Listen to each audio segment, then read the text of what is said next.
And he brought up the smoking analogy. It's exactly that. And it is exactly that. Right. I mean, but I don't know. It's it's like if your wife says she wants to shave your back, it starts there. Next thing you know, you're smooth as a baby. And then my name's Michelle. Yeah. I don't know. What happens next? And then you're fighting over dresses that don't look right on you because they're too small. Well. It just gets out of control. And that's a great analogy that they should use. And that's a great analogy because almost everybody can relate to it because everybody's seen it happen. And as far as smoking goes, that argument would But nobody has a problem with people who smoke getting kicked out. Right. Except But the for maybe analogy, the smokers. But see, that's the problem. I think people that smoke are far more interesting. I think they have they're far more interesting. And if you were putting sections in a restaurant, I would much rather. I have sat in the smoking section of restaurants when they had a smoking section to avoid noisy children. Oh, that makes total sense. Yeah, because it's like I am willing to get cancer to avoid noise. Okay, because it's just You are a dedicated individual. Well, I made a choice because it's like these parents that will have a kid and they don't. You see some parents that the kid they can't get them under wraps in 30 seconds. They're out. That's me. Right. That's the way to do it. That's the way to do it. Exactly. And it's like I understand this the first time you've been out in a while, but. It's like, my God, please stop the child. Stop the child. Yeah. You know? I can't stand a screaming child. My own children or anybody's. No. And if I'm out and and remember, I got these two monsters who I love dearly. They're great. But, they're people of their own and they don't have, their minds aren't fully developed. So when they want something, they're going to yell and scream for it. When they don't get it, they're going to cry, kick, scream, do whatever they can. And you take them out to the car. And I take them out. I take them when I went in churches. I've taken them out of churches. Anywhere that unless it's the playground. And if my child acts up, I take him out. And that's part of what people don't do anymore. They don't do it. And the worst is when you see somebody's child screaming and they're sitting there on their phone, just in a zone and just letting the world endure it. That's just not fair to anybody. You don't have the right to inconvenience everybody around you for your comfort, whether it be smoking or, people are worried about cigarette smoke. You know what I'm concerned about? I'm concerned about vaping because I have no idea what's in that stuff. I have no idea. It's probably the same addictive crap that's in cigarettes. But it's not regulated by anybody. It's made up in somebody's basement in a bathtub, and the cloud is 20 times bigger. Let me ask you this question. It's supposedly water vapor, which I assume is where the vape comes from, but you don't know what else is in there. But remember, cigarettes are regulated, right? Right. And what's that done for us? But at least we still are killing tons of people with cigarettes. But for the longest time, nobody acknowledged that cigarettes could cause cancer. It was just this cool thing that people did. Even the cool brand of cigarettes. I don't even spelled understand. With a K, because if it's spelled wrong, it's catchy. Yeah, it's crazy. If you ever watch Netflix, go for Mad Men and watch. They smoke and drink that entire show. Oops, sorry about that. It was one of the best shows I've that show is a testament to the way the world was in the 60s, and they did a great thing in that they got away with doing things you couldn't do on a show now by doing a historical show. Right. Much like MASH was really about the Vietnam War and not the Korean War. Yeah, but it was just a great show. It was just a great show. Well, let me ask you this. How do shows like Mad Men, that I believe was on for 8 seasons, maybe 7, how do they stay on television when there's almost no sex in them? And let's face it, everything's got to have sex now, right? It's all got to be Kardashian, Bravo, this, that, sex. So how do those shows do so well? I would venture if somebody came up with maybe it's the demographic. I just don't know. I mean, I have to believe that there needs to be a station out there that has up-to-date original programming like Mad Men, and I'll call that relatively clean, even though they smoked and drank like fiends. But it was relatively clean. I mean, well, you have the ratings on TV these days. Do they count? Well, I mean, you have things like smoking and drinking that'll get a show rated, PG-13 or a movie, and stuff like Looney Tunes, it's rated PG. Yeah. Because the blowing up of everybody and Roadrunner and Coyote and getting smacked by trucks and stuff like that, and then you have the fat bosses that have a giant cigar in their mouth and it's actually a stick of dynamite, which is kind of hilarious. But only their face turns black. They don't actually blow up. Yeah. And that's what makes it funny. And they can't die because they're cartoons. Right. Well, I think that we just, I think we're too sensitive to all that stuff now. And I think that... I think us old men are sensitive to change. Well, people are always sensitive to change, but I think we're too sensitive to everything. And if you look back on, like he's talking about the cartoons, which were violent, but we were intelligent enough to know how to differentiate. And now we don't know how to differentiate. This thing is programming people now. It's raising children. It's the electronic babysitter. Have you seen a 2-year-old walking around with a smartphone watching a video while their mom drags them? They'll pick it up and they'll figure it out. And they know how to turn it on. They know how to get to YouTube. And they know how to get to wherever. They'll figure it out. They're on Amazon ordering more comfortable diapers 2 seconds after having the thing. Yeah, I was there this morning. I had to fight my kid for his diapers versus mine. Boom. Right, and it's something you didn't see coming. Couldn't resist. You couldn't see. But so you're watching TV. What's some old shows you find yourself watching? Do you watch MeTV at all? No. No? No, I used to watch TV Land, and I watched all the shows, and I haven't watched TV Land probably 15 years. I don't even know if it's still on. But I don't even know either. But I used to watch all the shows I saw growing up. But isn't it amazing how comforting they are? It is. You know what? Whatever your generation, those shows. What was the name? Andy of Mayberry? Andy Griffin. Who was the town drunk? Otis.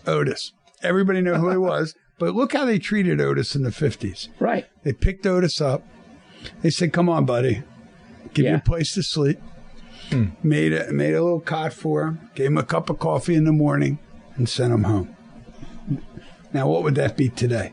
Otis would be tased. Tased, handcuffed, and then thrown into some pit to fight himself to fight for that cup of coffee in the morning. Right. Basically. Yeah. The world was simpler. It was easy. MASH. So we talked about MASH. I've never seen MASH. Just a great show. Yeah, just a solid show. Just a solid show. You could laugh. There was innuendo. There was sexual innuendo, there were things, but it wasn't... There's no show's complete without that. But it wasn't heavy. I mean, I guess what I said is... It was probably heavy at the time. No, it was even light for the time. It was geared towards the era it was in. It was geared for the era it was supposed to be in. It was amazing. All those shows were amazing. I think that people aren't as smart about watching shows, and I think that the key for me in a show is that you were talking about make the Mad Men good. It's simple to me. Good writing, and you have to care about the character. Oh my gosh, yeah. These shows now have disposable characters. Some have characters you care about, like this Game of Thrones that just went off. I've never seen. I never watched it, but I see people that have, and you can see they get upset over it. It's become their thing, and I understand that because I have my things. That's not my thing. Same with Harry Potter and that stuff. I think I told you my wife owns a digital marketing agency, right. and their creative people came up with. I think their clients were lawyers, and they came up with. Game of Thrones and workers' compensation injuries. Based on episodes of the show. Spoilers. You know how somebody got beheaded? I don't remember who it was, and it was a couple seasons ago, and I've never seen the show. But at any rate, this guy gets beheaded, and they called it a traumatic brain injury or something like that. And I'm thinking, I can't get more that's traumatic than that. Isn't it? But yeah, I mean, that's about all I know of Game of Thrones. What was like your favorite show growing up? TV. Yeah. What do you remember fondly? PT 109. McHale's Navy. Mm-hmm. McHale's Navy. You had everything in it. They were always trying to get women to come to the island. They were always trying to throw a party. There was always, something fun happening? See, I always feel that shows were taken from other shows, with the exception of like I Love Lucy, Uncle Milty, and Honeymooners, which was the origin of that, of everything. But it's like, what do you think McHale's Navy was a ripoff of, in your opinion? Oh, Here you go. Put your money where your mouth is. as a ripoff, I don't know. Sergeant Bilko. Yeah, but I must have just been in some era. I don't remember Sergeant Bilko. I only caught it as reruns, but I saw. I never that's saw McHale's Sergeant Navy Bilko. on land. You know. But I did see a Sergeant Bilko movie years later, probably in the 80s with Steve with Martin. Steve Martin. Yeah, I don't hear that wasn't good. Which was very PT 109 or Yeah. very McHale's Navy-ish. Yeah. Captain Binghamton was my favorite man. Yeah, it was a simpler time. I think the shows wrapped up differently, and some of them, if you go back, you look at stuff like as my brain started to develop, and I remember that a first really serious show that I saw was Hill Street Blues. One of the tricks is for other people to laugh at funny things you say, not yourself. That was a cutting edge show, Hill Street Blues. Yeah, it's set the genre of police. What do you call them? Dramas. And it was and it had a first big cast. Yeah, huge cast. And the writers of that said, you know what the model was for Hill Street? Real simple. He said in the interview, he said, the best ideas are simplest ideas. These multi-page things, he said, take Barney Miller outside. That's what he said to create Hill Street Blues. Barney Miller was another great show. Right. And all these shows cover the problems in the world. Hill Street Blues, if you go back and look at it, talks about the crack problem. You know, when we didn't even know what it was in this area. And it talks about it, but it was something happening somewhere else, so we didn't think about it. Look at Law and Order. It's been around now for 50 years? Yeah. I mean, there's 80 versions of it or something. Law and Order, the shoe cleaning man. Yeah. I mean, come on. Yeah, Law and Order, Poughkeepsie, you know?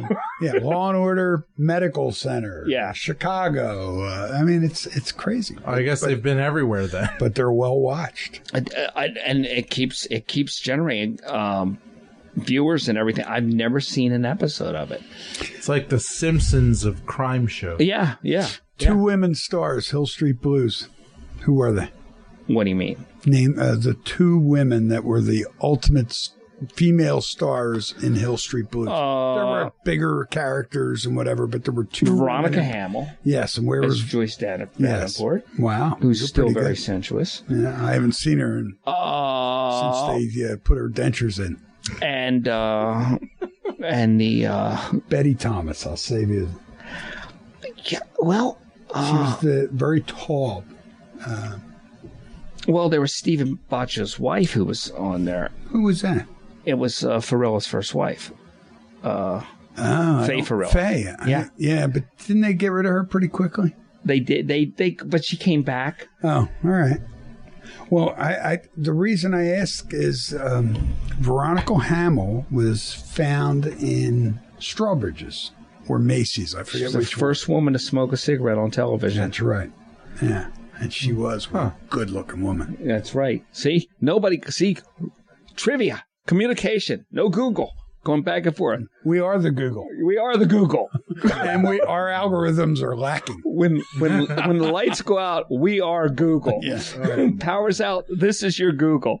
We can only do a segment of television shows, some sporting events, and cars. Can I also throw something in since we're talking about the Google and I mentioned Bing earlier? Yeah. You know Google what Bing needs for? No. Because it's not Google. It could be. But you know why we need Bing? To keep Google in check. Yes. Oh, there's that. Yes. There has there's also to be competition. Yahoo. Is there? That's Verizon now, That's I believe. still okay. Verizon owns Yahoo, right? Yeah, I'm pretty sure they do. I think Yahoo is run out of like the basement of this building at this point. I don't know. I use a Yahoo Mail as my throwaway, like for when I don't want to give someone my email. Right. You mean like my sign up Hotmail or account? Yeah. I'll just be like, oh yeah, it's at Yahoo.com. Yahoo's the equivalent of giving somebody your phone number to club and they go, it's not enough digits. No. You didn't give me enough digits. Yahoo is the Internet Explorer of email. That's what I can say about it.